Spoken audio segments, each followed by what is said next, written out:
Before we start with the jacket, I wanted to show you a really interesting way to paint leather.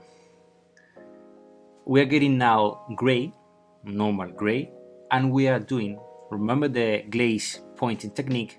This is more or less the same, but forget about glaze, this is thick, and forget about the little tiny and subtle points. These are bigger shapes, these are triangular shapes, these are irregular shapes.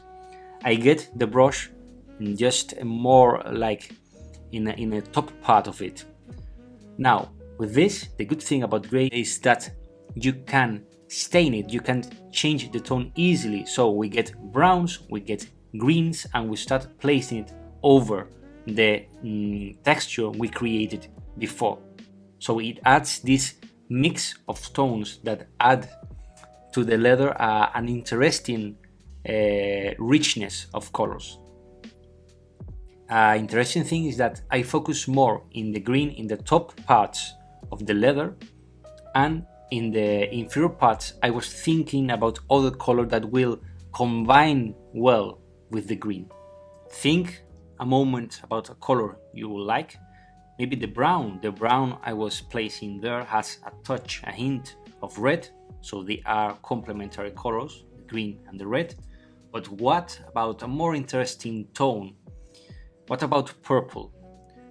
If we add a little hint of purple in the bottom part of the texture, it will be really interesting, because first they are, in Spanish is segundos complementarios. This in English is second complementary colors. This means that purple inside the purple has a bit of red, and the red, you know, and the green are complementary colors. But inside the green is a bit of yellow. That's the complementary color of the purple. So with this in mind, we focus with the purple below the breast, and now we get again highlights with that gray highlight tone with more control. Now we are more detailed now, and we do thinner shapes and start placing the highlights like we did with the skin. But the good thing here is that it's more or less the same technique, but the shape of the stroke is different. In the skin we needed more subtle, now we need more large points. We do the same with the inferior part of the light to add more contrast to it. Again, when you make decisions, I try always to add reality to them. So a reason about placing purple below could be a reflection, a rebounding of light of the ground, of an element that's more warm than the light that's affecting the top part of the leather. That's a bit more greenish. These parts, these secondary elements like the bikini, the belts, the trimmings, are things that you have to stop and think about it. You don't want like really saturated colors on them. You want to they don't have to attract the attention. They have to have interest like the bikini, but you have to avoid using, for example, the same tone of the hair in the belts. Also, this adds another texture to watch in the figure. If you have it in your hands, you have there the texture of the jacket, the texture of the skin, the texture of the leather, the texture of the metal. There are a lot of textures that they play a game and tells you a story, and they make more interest for the viewer to look at.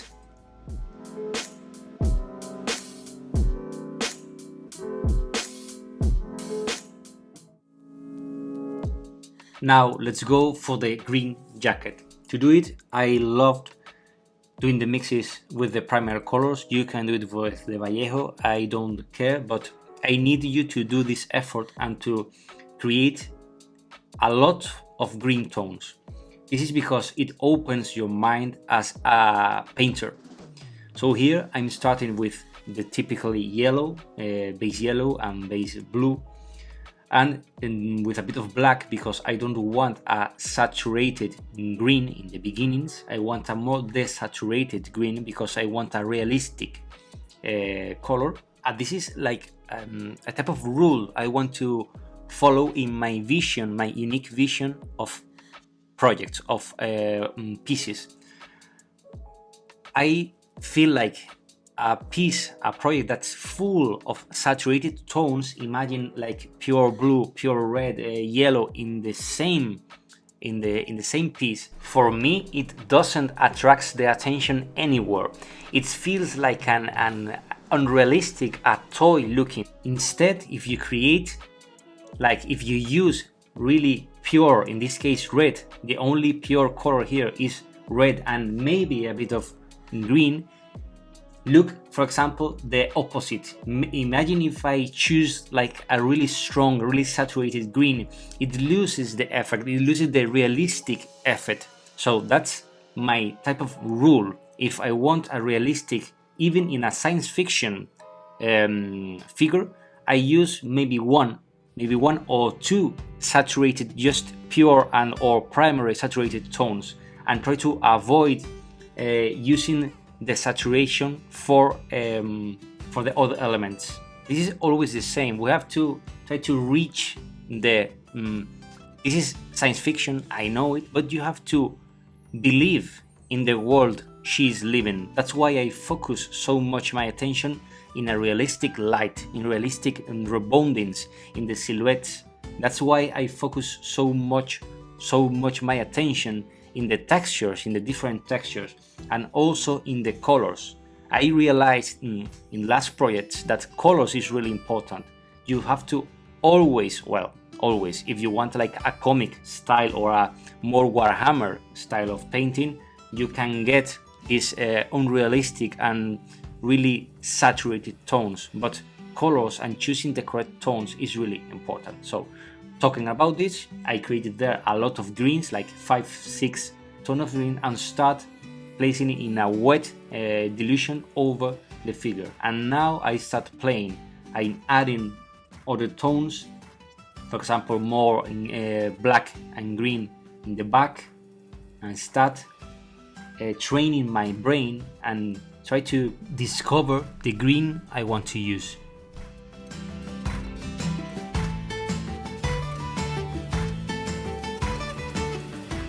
So now we have the base tone, it's time to get the shadow and start placing it. We go through the general looking to the detail. We place this dark shadow again in the silhouettes of the arm and also in the deepest shadows, that's the wrinkles. Don't worry if you are so aggressive, if you are strong, because then we will unify it with the airbrush easily. We choose among all the greens we have there. I choose this type of desaturated green that has a bit of blue, and start sketching the lights in the middle of the cylinder, that's the arm. A tip to do the wrinkles. Normally the wrinkles start and end in points, in sharp points, sometimes in type of squares or roundish shapes, but normally always with a sharp edge. So practice this and just copy real wrinkles.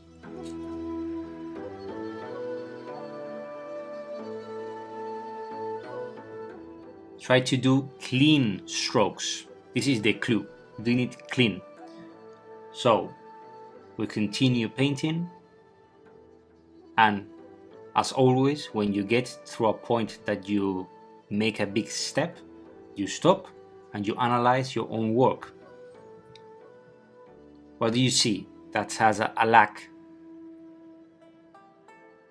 Apart from highlights, it needs that secondary light, that idea, that preliminary idea that we thought in the beginnings, in the inspiration sections of the videos, is that secondary light that's coming from the side. This is why it's so important, that part. This is why when you see your figure in the first times, all things you do in that moment affects the final vision of your piece. So slowly you get, this is, as you see here, is a different type of green, because the other light also has another tone. So you start sketching and seeing if you like the results, if you want to follow this path, or if you want to do other things. And also remember the rules to do a more contrast abundance of light. The rule is that in the intersection between the two sources of light, there has to be a strong shadow. So you get the dark tone of green and start sketching, dividing the two lights. This will add a lot of contrast and will make those sources visible. Now we have this result: lights well placed, shadows the same, abundance of light the same. We have to unify it a bit because they are too strong. How do we do this? We choose a saturated green in a wash dilution and we try to place them in the intersection between a big step, so that when it dries it unifies both colors. But there's a way to do it faster. It's by airbrush. With the same dilution, you place it in the intersection of lights and shadows, and you will see that immediately in a few steps you cover and you unify all the wrinkles.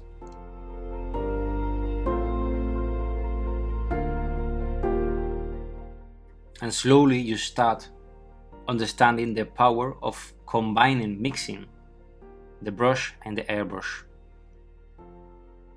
This is a really good example, and also when we painted the skin, how the two tools are really useful for you as a painter.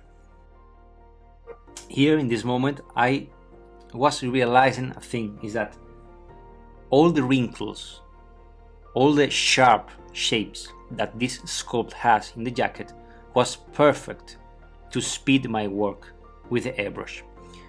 Doing all the wrinkles by a brush will be a nightmare. So I wanted to test and to do the same thing we did before, but only in a 80% with airbrush and then finish it by brush. So I want to show you this different process. We choose a light highlight tone and we place it in the airbrush. This is always an experiment. You will notice that the more you experiment, the more you will discover that green, that exact green you wanted, or maybe that exact green that you didn't know that you wanted.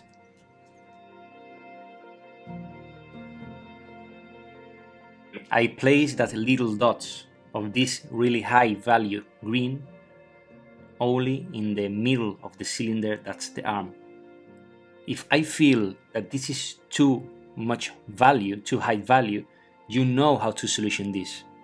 We can give a wash of a more saturated green in the ends. And look how easily you can pop out the lights with the airbrush. And this is, by the way, because of the great sculptor, Ali Halali. He allows us to use the airbrush and to create really beautiful highlights. We do the same with that secondary light in the other side. Slowly we start framing and we start placing strokes there. Imagine to do one by one all the wrinkles by brush. Now here we analyze again, and what's missing. Here comes a thing that we already talked, is about adding purple, adding a little touch of color in shadows.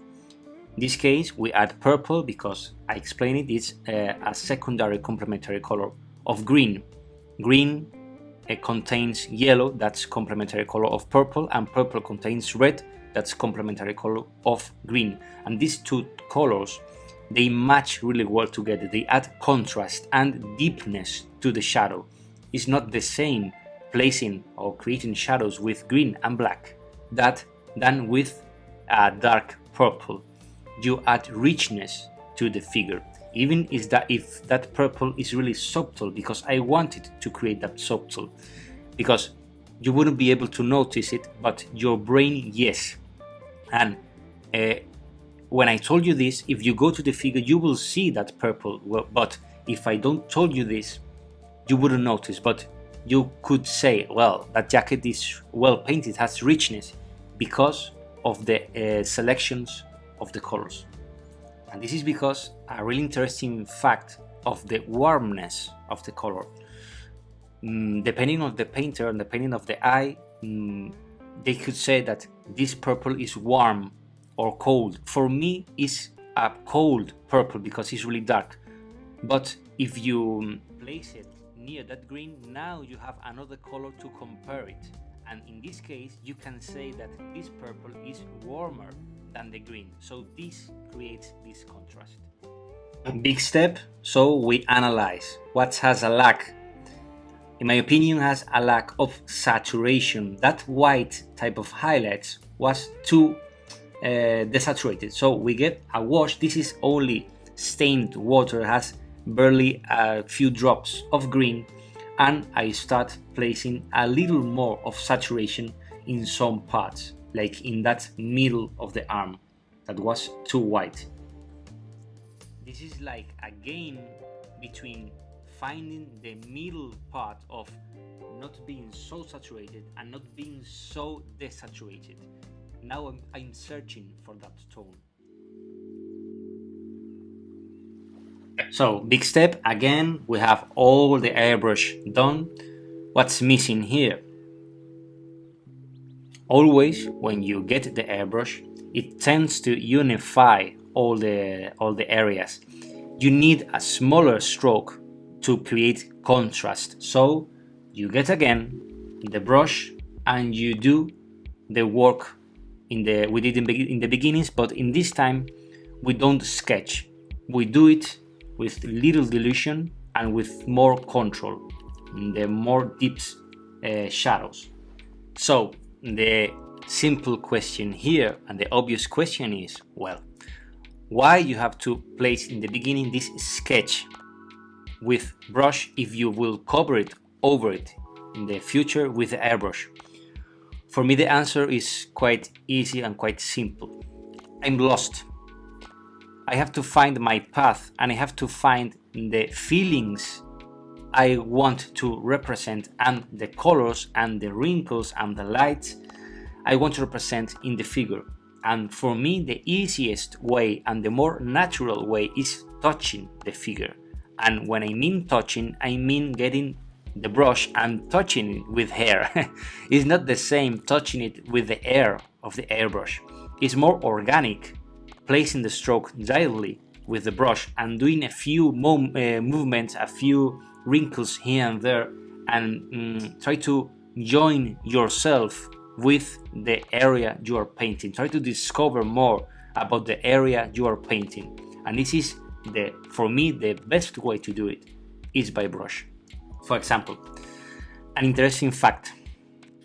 Look at the two reboundings of light in the arm. Do you notice that the left rebounding of the arm is more bluish than the other one? This is because I spent so much time giving strokes, so much time thinking about what I wanted to do in this area, that my brain suddenly appears the idea of placing there a more desaturated and a more bluish light than the one that's in the middle, that's more warm.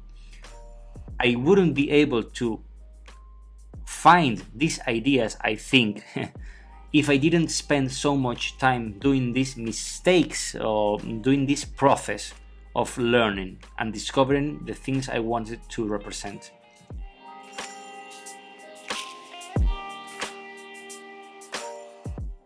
Another important fact and knowledge is that every time you have an idea, just try to place them in a strong ground. Your imagination is powerful, but basing them in a reality and realism gives them more powerful. For example, this blue light that comes from the back maybe is a bulb, a neutral or a cold bulb that's far away, or maybe it's a rebounding of a crystal, of a wall in the distance.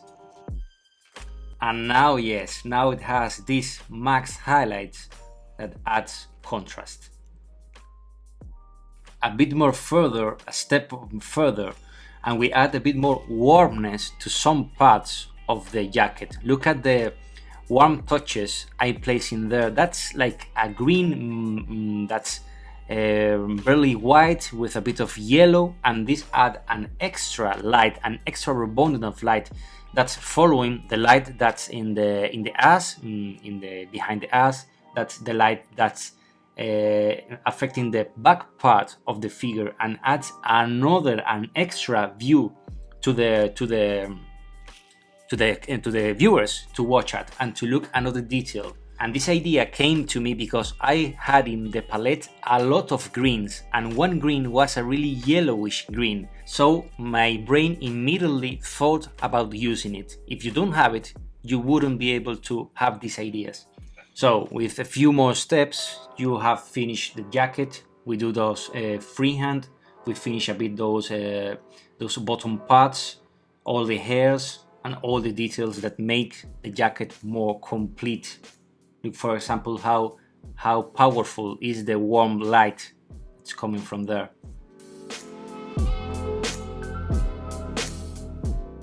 Okay, in the next video we will see those little details, these hidden details that makes your figure complete. That's the cast shadows and all the things that you have to paint it to finish and to create a realistic project.